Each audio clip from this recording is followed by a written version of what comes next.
3-4 cup coffee তো খেয়ে ফেলছি। স্যার আমাদের এখানে ম্যাসাজের ব্যবস্থা আছে, আপনি চাইলে ট্রাই করতে পারেন।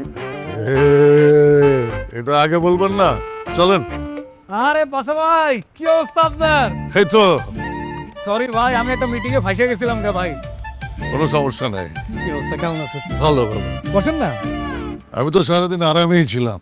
তোমার বাড়িটা যে সুন্দর, আর তোমার যে সার্ভিস, আসার পর থেকে ব্রেকফাস্ট, লাঞ্চ, চা, কফি, স্যুপ, সালাদ, এইটা ওইটা, খালি মশাটা একটু বেশি। কামড়া কুয়া ফুলাই দিছে, প্যান্টের ফাঁক দিয়ে মশা ঢুইকা যায়। আশেপাশে গাছপালা বেশি তো, এই জন্য মশাও বেশি। তো আপনি বাইরে বসে আছেন কেন? আপনি ভিতরে বসবেন না? ভিতরেও ছিলাম, আমি তো দুপুর 12টায় আসছি, এখন তো প্রায় 9:30 বাজে। ওহো, সরি ভাই, বলেন না। হয়েছে কি বাচ্চু, আমি তো আন্ডারওয়ার্ল্ডের প্রেজেন্টেশনটা বানাইছি, তোমারে দেখাইতে চাই। এখন তুমি যদি আমার একটু টাইম দিতা। পাশা ভাই, আপনার প্রেজেন্টেশনটা আমাকে মেইল করেন, আমি সেটা আমার টিমকে ফরওয়ার্ড করি। টিম গেট ব্যাক করলে ফাইনালি আপনার সাথে বসে আমি ইয়েস অর নো বলে দেবো। ঠিক আছে, আমি অনেক আশা নিয়ে আছি বাচ্চু, তুমি আমার নো বলো না। পাশা ভাই, আপনি প্যারা নিয়েন না, এটা তো আমার টিম বুঝবে। রাত হয়ে গেছে, থেকে যান না। না না, আজকে যাই, কালকে সকালে আমার একটা মিটিং আছে। তোমার মতো ব্যস্ত মানুষ আমারে যে সময় দিলা, রেসপেক্ট দিলা, এই জন্য তোমার অনেক ধন্যবাদ ভাই। আরে ভাই, কি বলেন আপনি? আপনি আমার ভাই ব্রাদার না? পাশা ভাই, আমার একটা ইমার্জেন্সি ফোন আসছে, আমার এখনই ফাটতে হবে। আমি গেস্ট রুমে বলে দিচ্ছি, আপনি থেকে যান।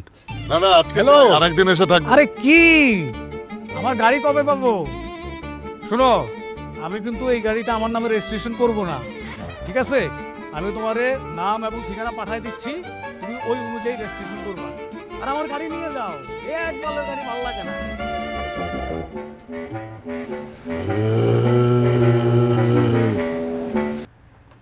Best of luck. মন্ত্রীরা তো বললা না। হাবু ভাই, আমি আর কাবিলা চাই তুমি সবসময় ভালো থাকো। তুমি যেহেতু ঠিক করছো তুমি জবটা করবা, তাহলে করো। এ চাকরিটা করলে আমি ভালোই থাকবো। আমারে কোট বানাইয়া দিতে আছে, নতুন কাপড় চোপড় কিনা দিতে আছে, দামি ঘড়িও দেবে, আবার বলছে কোম্পানি থেকে একটা গাড়িও দেবে।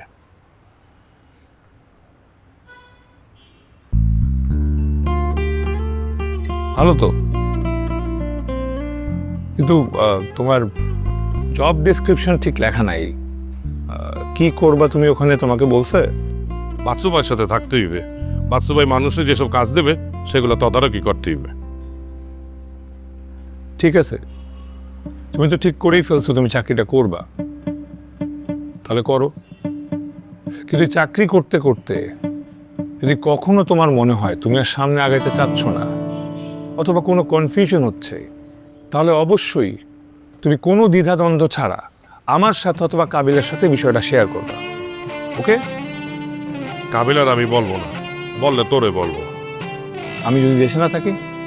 ফোন দিয়ে বলবো। হাবু ভাই, তুমি এত বছর ধরে কাবিলার সাথে আছো, আমার চেয়ে বেশি টেক কেয়ার তোমার কাবিলা করবে। তুমি সবার আগে ওকে বলবা, আর অবশ্যই চাকরিতে জয়েন করার আগে কাবিলাকে গিয়ে সরি বলবা। ওর গুড উইশেস নিয়ে তারপরে জয়েন করবা, কারণ তুমি বিপদে পড়লে ওই সবার আগে তোমাকে বাঁচাবে। আচ্ছা।